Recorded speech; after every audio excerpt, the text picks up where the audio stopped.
Hello, कैसे हो सब लोग? कैसी चल रही है आप लोगों की तैयारी? एग्जाम आपके बहुत नज़दीक आ चुका है। अब तो मुश्किल से 15 दिन ही बचे हैं आपके एग्जाम के। यदि तैयारी अच्छी नहीं चल रही है तो अच्छी तैयारी करनी है, क्योंकि ये आपके पास मौका है भी पाने का। तो अपन जो कंप्यूटर की सीरीज अपन ने स्टार्ट की थी, मैं आज ये अगला लेक्चर है।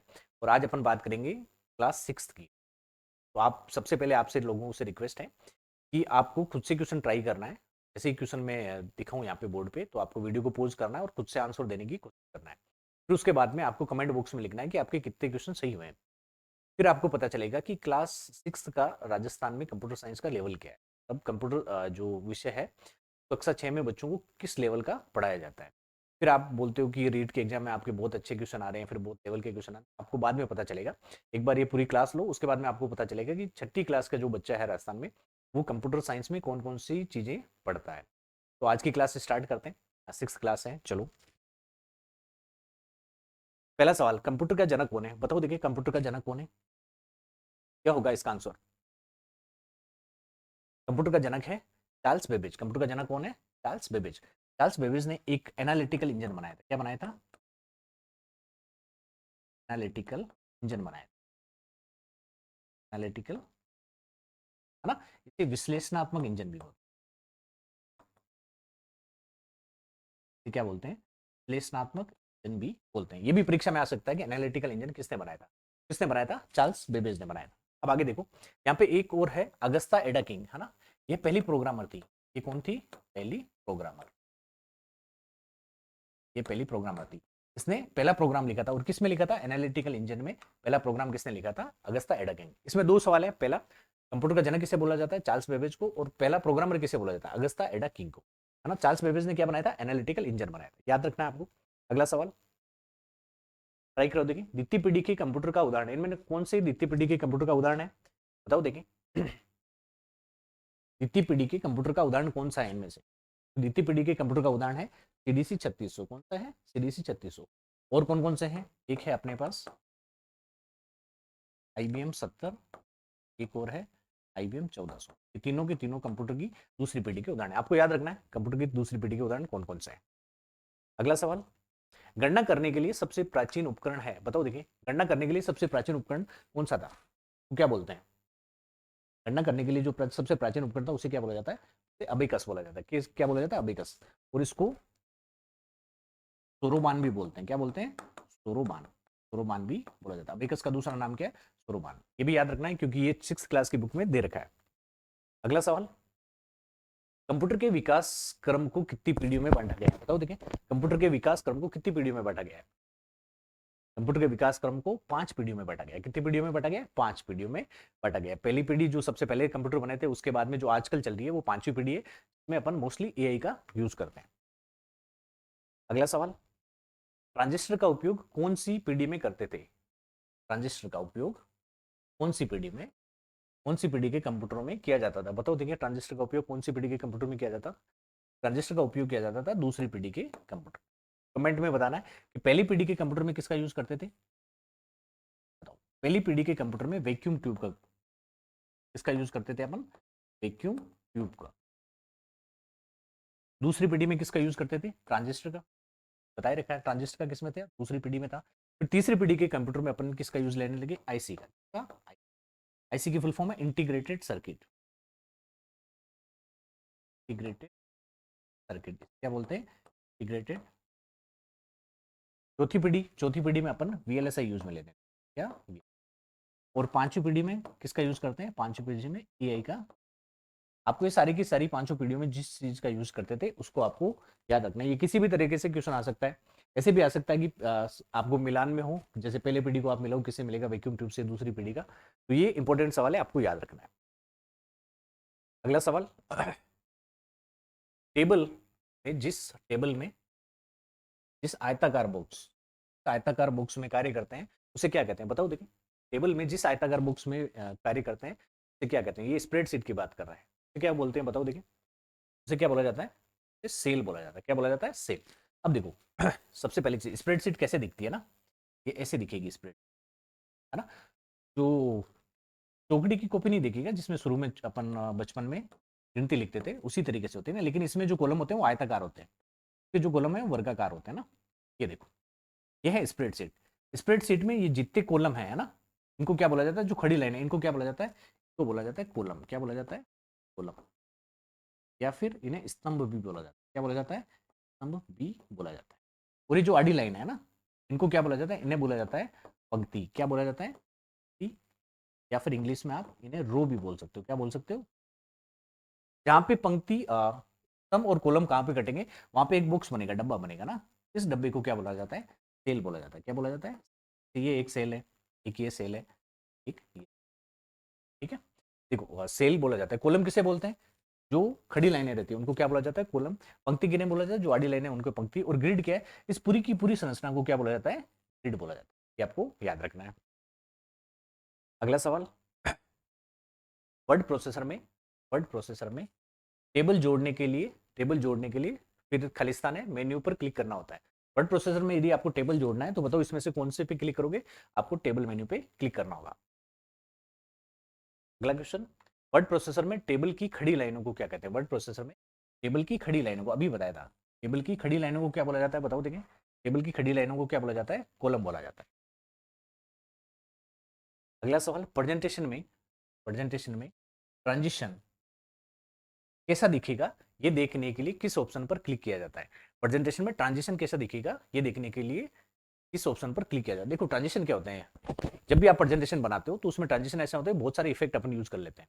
इफेक्ट का मतलब है, जैसे आपकी जो स्लाइड है, स्लाइड का मतलब है एक पेज, इसको स्लाइड बोला जाता है। जैसे ये पिछले वाला पेज था ना, ये एक स्लाइड है और ये अगली स्लाइड है। हर स्लाइड पेज को क्या बोला जाता है, स्लाइड बोला जाता है।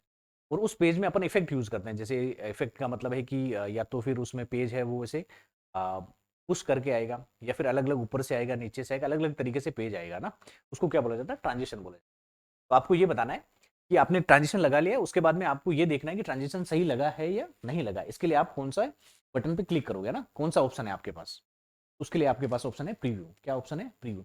जैसे आप प्रिंट भी देखते हो कंप्यूटर में, जब आप प्रिंट देते हो उसमें भी प्रीव्यू का ऑप्शन रहता है। प्रीव्यू का ऑप्शन है कि मतलब जो प्रिंट आएगा वो आपको ऐसा दिखेगा, इसको क्या बोला जाता है, प्रीव्यू बोला जाता है ना, प्रीव्यू ना, तो क्या बोला जाता है, प्रीव्यू बोला जाता है। अगला सवाल, यदि आप प्रेजेंटेशन में, यदि आप प्रेजेंटेशन समस्त स्लाइड, समस्त स्लाइड का मतलब है सारी की सारी स्लाइड्स में, सारे के सारे पेज में ट्रांजिशन जोड़ना चाहते हो, तो कौन से ऑप्शन पर क्लिक करोगे या फिर कौन से ऑप्शन का यूज करोगे। मान लो आपने एक पेज पर ट्रांजिशन लगाया, एक पेज पर आपने इफेक्ट लगाया और आप ये चाहते हो कि सारे के सारे पेजेस पर या फिर सारे के सारे स्लाइड्स पर यही इफेक्ट आ जाए, तो उसके लिए आपके पास कौन सा ऑप्शन है, एक सवाल है, बताओ देखिए कौन सा ऑप्शन है। इसके लिए आपका आंसर होगा अप्लाई टू ऑल। जैसे आप अप्लाई टू ऑल करोगे, उस प्रेजेंटेशन में जितनी भी स्लाइड्स है, जितने भी पेज हैं, सारों के सारों पे वो वाला ट्रांजिशन लागू हो जाएगा। अगला सवाल, निम्न में से ट्रांजिशन का इफेक्ट नहीं है। ट्रांजिशन के बहुत सारे इफेक्ट होते हैं, आपको ये बताना है कि इनमें से कौन सा इफेक्ट नहीं है ट्रांजिशन के। इनमें से 3 इफेक्ट हैं और एक ट्रांजिशन का इफेक्ट नहीं है, बताओ कौन सा नहीं है। तो आंसर होगा स्पिन। कौन सा क्या आंसर होगा, स्पिन। अब देखो, फेड एक ट्रांजिशन का ऑप्शन होता है। फेड का ये मतलब होगा कि जैसे आपने स्लाइड खोली, उसके बाद जैसे आप अगली स्लाइड पे जाओगे तो ये वाली स्लाइड है वो सिर्फ फेड करके, मतलब ऐसे धीरे धीरे धीरे कम होकर चली जाएगी और फिर अगली स्लाइड आ जाएगी। उसके बाद में है वाइप। वाइप का मतलब होता है वाइपर। आप वाइपर जानते हो ना, जैसे अपन पानी वगैरह सूखते हैं ना, उसको क्या बोलते हैं, वाइपर बोलते हैं। वाइप में ऐसा होगा कि ये स्लाइड ऐसे वाइप होगी ना, ये वाली स्लाइड चली जाएगी और अगली स्लाइड उसके बाद में आ जाएगी, उसको वाइप बोलते हैं। एक पुश, पुश का मतलब होता है इस स्लाइड को ऐसे धक्का दिया जाएगा और उसके बाद में अगली स्लाइड है। स्पिन है वो ट्रांजिशन का नहीं है, उसको एनिमेशन है ना, ये किस में आता है, एनिमेशन में आता है। ये किस में आता है, एनिमेशन का भाग है, याद रखना है। अगला सवाल, निम्न में से कौन सा विकल्प, निम्न में से कौन सा विकल्प ट्रांजिशन के टाइमिंग ग्रुप, ट्रांजिशन के टाइमिंग ग्रुप से संबंधित नहीं है, बताओ देखिए। निम्न में से कौन सा विकल्प ट्रांजिशन के टाइमिंग ग्रुप से संबंधित नहीं है। सवाल में ये हमेशा पढ़ना कि है या नहीं है, ये चीज लिखी, बताओ देखिए इनमें से कौन सा संबंधित नहीं है। वो है ऑब्जेक्ट कलर। अब देखो, जैसे आप ट्रांजिशन दोगे, ट्रांजिशन का मतलब है कि आप अपनी स्लाइड में कुछ इफेक्ट देना चाहते हो, हर उस इफेक्ट में आप उसमें साउंड भी जोड़ सकते हो, किसी भी तरह का साउंड जोड़ सकते हो ना, कुछ सेकंड का, जैसे 5 सेकंड का, 2 सेकंड का, 4 सेकंड का। दूसरी चीज उसका ड्यूरेशन, मतलब आपके ट्रांजिशन का ड्यूरेशन भी जोड़ सकते हो कि इतने समय तक रहना चाहिए, जैसे 5 सेकंड तक रहना चाहिए या फिर 7 सेकंड तक। उसके बाद में on mouse click. On mouse click का मतलब होता है कि आपकी क्लिक से ट्रांजेक्शन या तो स्टार्ट होगा या फिर चालू होगा। ये तीनों की तीनों है, वो क्या है, ट्रांजेक्शन की टाइमिंग के ग्रुप में के सदस्य है ना। इसमें ऑब्जेक्ट का कलर इसका कोई भाग नहीं होता है ट्रांजिशन। अगला सवाल, स्प्रेडशीट। भी अपन ने बताई थी स्प्रेडशीट ये होती में कितने स्तंभ होते हैं, मतलब कुल कॉलम कितने हो सकते हैं, ये सवाल पूछा। स्प्रेडशीट में कुल कितने कॉलम होते हैं बताओ देखें। देखो ये होती है स्प्रेडशीट, भी बताया था ना ये स्प्रेडशीट होती है, ये स्प्रेडशीट है ना। इसमें ये बताओ कॉलम कितने हैं, कॉलम या स्तंभ कितने हैं इसमें, कॉलम कितने हो गए इसमें, 3 हो गए, कॉलम कितने हो गए 3। और इसमें रोज कितनी है, रोज कितनी होगी इसमें 4, रो फिर पंक्तियां कितनी होगी इसमें। और इस पूरी की पूरी संरचना को क्या बोला जाता है, ग्रिड बोला जाता है। अब सवाल यह है कि इसमें कुल कॉलम कितने हो सकते हैं, इसका सही आंसर है 16,384, कितने 16,384, या फिर इसको 2 की घात 14 भी लिखते हैं।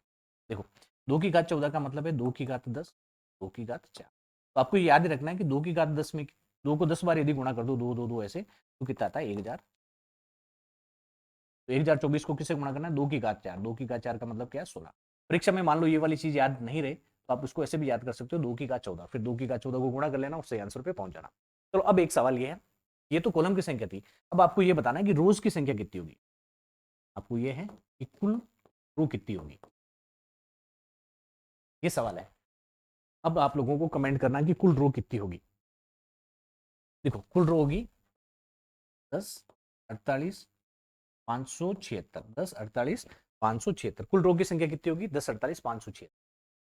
समझ में आया, कुल रो कितनी होगी 10 48 576 का मतलब है ये कितनी है 2 की घात 10, सॉरी 2 की घात कितनी है 20 है, 2 की घात। समझ में आ रहा है नहीं आ रहा। देखो ये है मेरे पास एक स्प्रेडशीट, इसमें कुल कॉलम कितने हो सकते हैं, कुल कॉलम कितने होंगे तो आपको याद रखना है 2 की घात कितने होंगे, और कुल रोज कितनी होगी, कितनी होगी 2 की घात, वो याद रखना, इनकी जो भी संख्या है वो आपको याद रखनी है। अगला सवाल, हाँ स्प्रेडशीट में मेन्यू बार कहाँ स्थित होता है, स्प्रेडशीट में किसकी बात कर रहा है, मेन्यू बार की बात कर रहा है कि मेन्यू बार कहाँ पर स्थित होता है, बताओ देखिए स्प्रेडशीट में मेन्यू बार कहाँ पे स्थित होता है। देखो ये स्प्रेडशीट का स्क्रीनशॉट लिया है मैंने, देखो स्प्रेडशीट में ये जो लिखा है ना, ये मैंने नाम लिख रहा है, ये मेरी फाइल का नाम है ना, परम 2025, इसे बोलते हैं टाइटल बार, क्या बोला जाता है इसे, टाइटल बार, इसे क्या बोला जाता है। उसके बाद में देखो यहाँ पे दिख रहा है ना आपको, फाइल दिख रहा है, होम दिख रहा है, इंसर्ट दिख रहा है, इन सबको क्या बोला जाता है, यहाँ से लेके यहाँ तक बोला जाता है मेन्यू बार, क्या बोला जाता है मेन्यू। अब वापस देखो सवाल, सवाल ये है कि स्प्रेडशीट में मेन्यू बार कहाँ स्थित रहता है, ये बताओ देखें। स्टेटस बार के नीचे, स्टेटस बार तो अभी कुछ बताया नहीं था, सिस्टम ट्रे के पास, टाइटल बार के नीचे, तो इसका सही आंसर क्या होगा, टाइटल बार के ऊपर वाले को टाइटल बार बोलते हैं, इस वाले को क्या बोलते हैं मेन्यू बार बोलते हैं, ये आपको याद रखना है। अगला सवाल, निम्न में से कौन सी भाषा, निम्न में से कौन सी भाषा उच्च स्तरीय भाषा का उदाहरण नहीं है, उच्च स्तरीय भाषा का उदाहरण नहीं है, आपको बताना है निम्न में से कौन सी भाषा उच्च स्तरीय भाषा का उदाहरण नहीं है, तो इसका आंसर हो जाएगा असेंबली भाषा, असेंबली भाषा उच्च स्तरीय भाषा का उदाहरण नहीं है। देखो उच्च स्तरीय भाषा से ये मतलब है कि जो अपन को आसानी से समझ में आए, उन सारी भाषाओं को उच्च स्तरीय भाषा बोलते हैं। जो कंप्यूटर को या फिर मशीन को आसानी से समझ में आए उसे मशीनी भाषा बोलते हैं। और इन दोनों के बीच में आती है एक असेंबली भाषा, है ना, वो ना तो नीचे की भाषा रहती है निम्न स्तरीय भाषा, ना ही उच्च स्तरीय भाषा रहती है, तो उसका सही आंसर क्या हो गया असेंबली भाषा।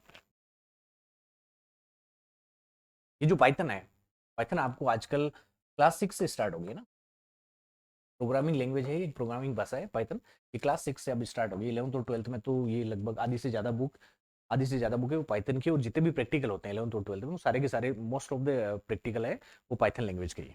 अगला देखो नेक्स्ट सवाल, उच्च स्तरीय प्रोग्रामिंग भाषा, उच्च स्तरीय प्रोग्रामिंग भाषा में लिखे प्रोग्राम को कंप्यूटर की भाषा में परिवर्तित करने का कार्य कौन करता है, बताओ देखिए।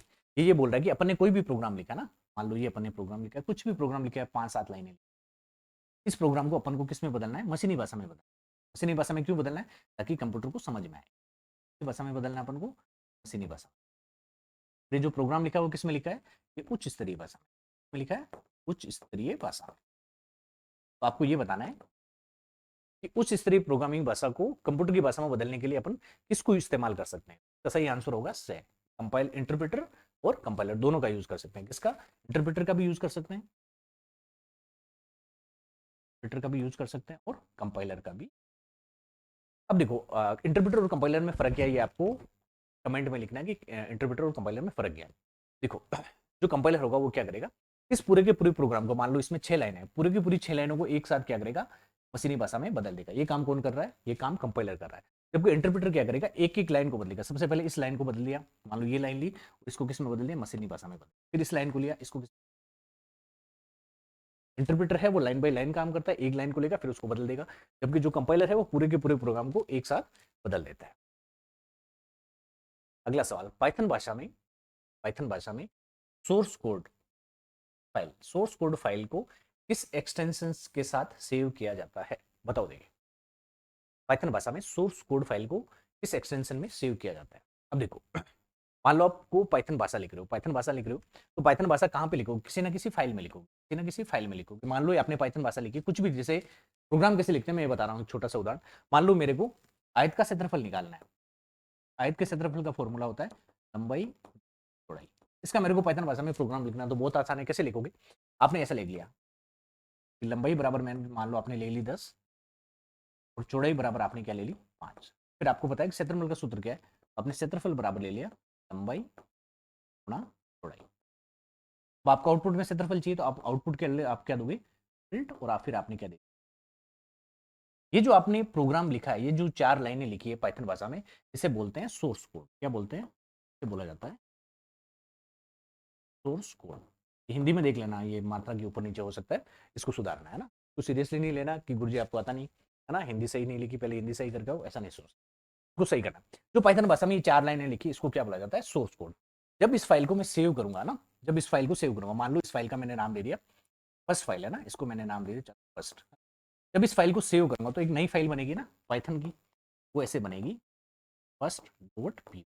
उसका एक्सटेंशन क्या होगा, डॉट पी वाई। इसका सही आंसर क्या हो गया, डॉट पी वाई।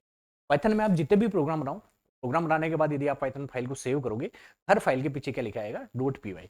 इसको क्या बोला जाता है, एक्सटेंशन। इसे क्या बोलते हैं, एक्सटेंशन बोलते हैं।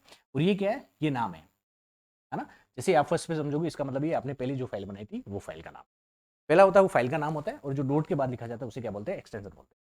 जैसे जितनी भी पीडीएफ फाइल है उनके पीछे आपको क्या मिलेगा, डॉट पीडीएफ मिलेगा। जितनी भी वर्ड फाइल है उसको क्या मिलेगा, डॉट डॉक्स मिलेगा।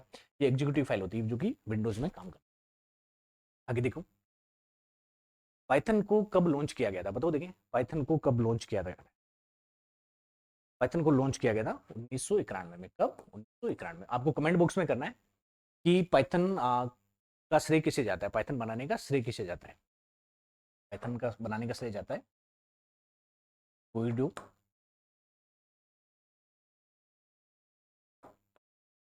Guido van Rossum Rossum Guido van Rossum को पाइथन बनाने का श्रेय।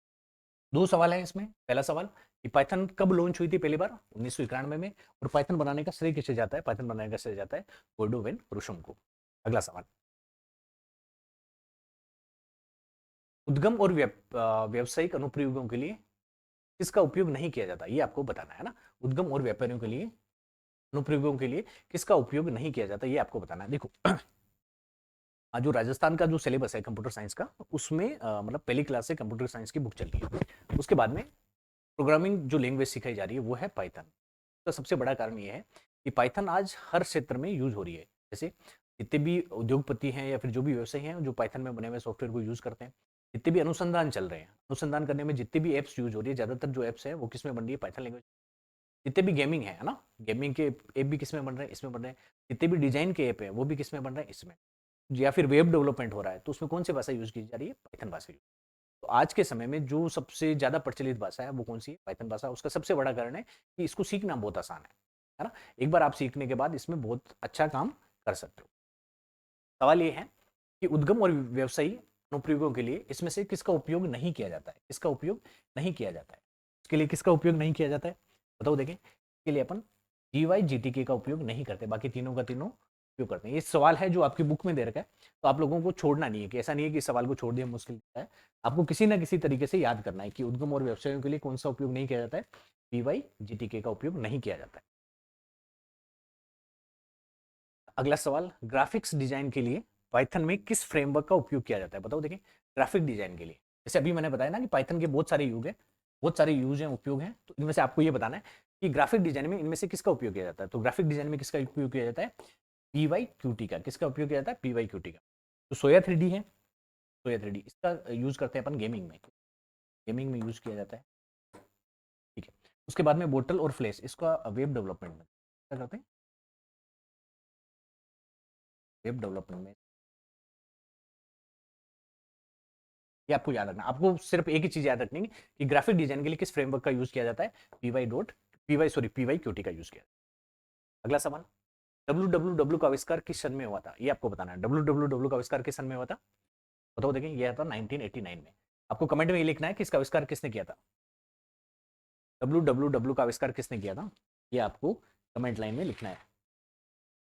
बताओ, डब्ल्यू का आविष्कार किसने किया था, टीम बर्नर ली ने, किसने किया था, Tim Berners Tim Berners Lee ने एक चीज का और आविष्कार किया था, इसका आविष्कार किया, बताओ। देखें, एचटीएमएल का आविष्कार किया था, सॉरी, टीम बर्नर ली ने एक तो इसका आविष्कार किया था, एक एचटीएमएल का आविष्कार, हाइपरटेक्स्ट मार्कअप लैंग्वेज। किसके काम आती है हाइपरटेक्स्ट मार्कअप लैंग्वेज, ये वेब पेजेस को बनानी है, वेबसाइट यदि आपको बनाना है तो कौन सी भाषा सीखनी पड़ेगी, एचटीएमएल भाषा आपको सीखनी पड़ेगी। अगला सवाल,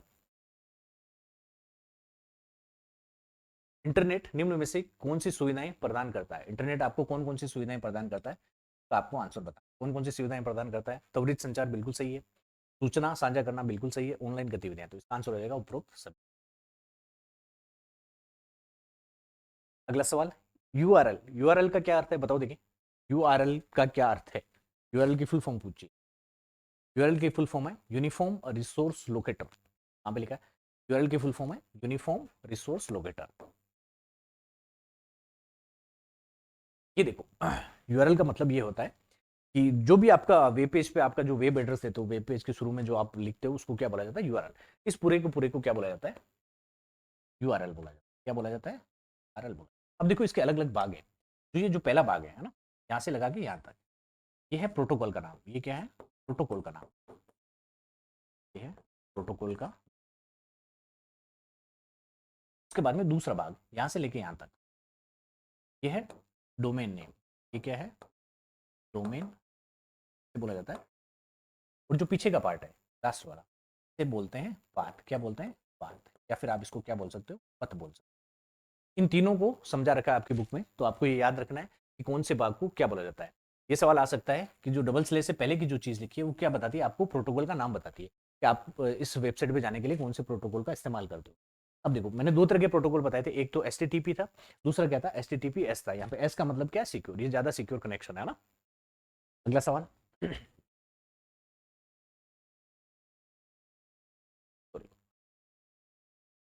देखो, नेटवर्कों का नेटवर्क किसे कहते हैं, बताओ। देखिए, ये तो बहुत आसान सवाल है कि नेटवर्कों का नेटवर्क किसे कहे जाते हैं, नेटवर्कों का नेटवर्क किसे कहते हैं, इंटरनेट को बोलते हैं, इंटरनेट को नेटवर्कों का नेटवर्क बोलते हैं। अब देखो, लेन, मेन और वेन, इन तीनों में सबसे छोटा नेटवर्क कौन सा है, सबसे छोटा है लेन, उसके बाद में क्या है, मेन, और उसके बाद में क्या है।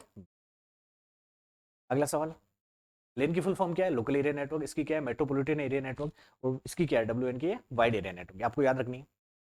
अगला सवाल, इंटरनेट के लिए मानक तय करने वाला समूह है कौन से, जैसे इंटरनेट पे बहुत सारी चीजें चल रही है ना, तो कोई ना कोई तो संस्था होगी जो कि नियम बनाती होगी या फिर निर्देश बनाती होगी कि अपन को इस हिसाब से इंटरनेट का इस्तेमाल करना चाहिए। तो आपको पूछा कि उस संस्था का नाम क्या है ना, उस संस्था का नाम क्या है, उस संस्था का नाम है W3C। देखो, यहाँ पे W3 लिखा है, इसका मतलब है W 3 बार आ रहा है, डब्ल्यू डब्ल्यू डब्ल्यू, उसके बाद में क्या सी, शॉर्ट में इसको क्या लिखते हैं, शॉर्ट में इसको लिखते हैं W3C। क्या है full form, world wide web consortium, सोटियम, वर्ल्ड वाइड वेब कंसोर्टियम। इसका काम क्या है, जितने भी इंटरनेट पे मानक तय करने का ये काम करती है।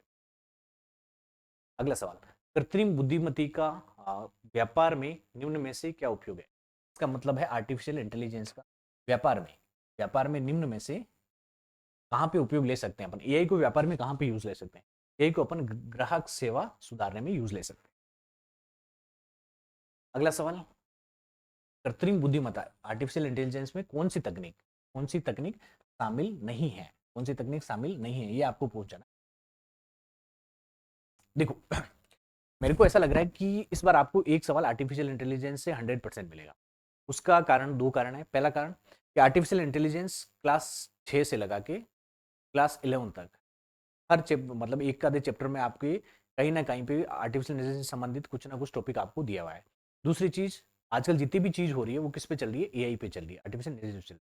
तो आपको एआई पे एक सवाल 100% मिल सकता है। तो आपको ये बताना है कि एआई में कौन सी तकनीक शामिल नहीं है। एआई बहुत सारी तकनीकों को यूज़ करता है, इनमें से कौन सी शामिल नहीं है? इनमें से कोई नहीं। इन तीनों को तकनीकों को यूज़ करता है। इसके साथ में देखो, मशीन लर्निंग के साथ वो डीप लर्निंग का भी यूज़ करता है। किसका? डीप लर्निंग का भी यूज़ करता है। उसके बाद में देखो, कंप्यूटर विजन का यूज़ करता है, नेचुरल लैंग्वेज प्रोसेसिंग का भी यूज़ करता है, रोबोटिक्स का भी यूज़ करता है। रोबोटिक्स का भी, ये सारी टेक्निक है जो इनको एआई यूज़ करता है।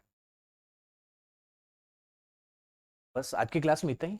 ये जो क्लास 6 के पीछे के सवाल थे, ये सारे के सारे आज को आपको कवर करा दिए गए हैं। अब क्लास 7 और 8, 7 और 8 के सवाल आपको मिल जाएंगे आज और कल में, आज या फिर कल में आपको मिल जाएंगे। तो आपने देखा होगा कि जो 6 क्लास के सवाल थे वो उनका स्टैंडर्ड क्या है, पीछे के सवाल है उनका स्टैंडर्ड क्या है, उससे आपको पता चल जाएगा कि रेट में जिस हिसाब से कंप्यूटर का पेपर आ रहा है उस समय आपको टफ लग रहा है, लेकिन वो टफ नहीं होता है। क्योंकि बच्चा यदि 6 क्लास से इस तरह की जानकारी पढ़ना स्टार्ट कर देगा, तो जब तक वो रीट की एग्जाम देने लायक होगा तब तक उसके पास कंप्यूटर का अच्छा नॉलेज हो जाएगा। इस क्लास के बाद अपनी आपको 7th क्लास मिलेगी और 8th क्लास मिलेगी, और एक 12th क्लास का है, 12th क्लास भी आपको मिलेगी।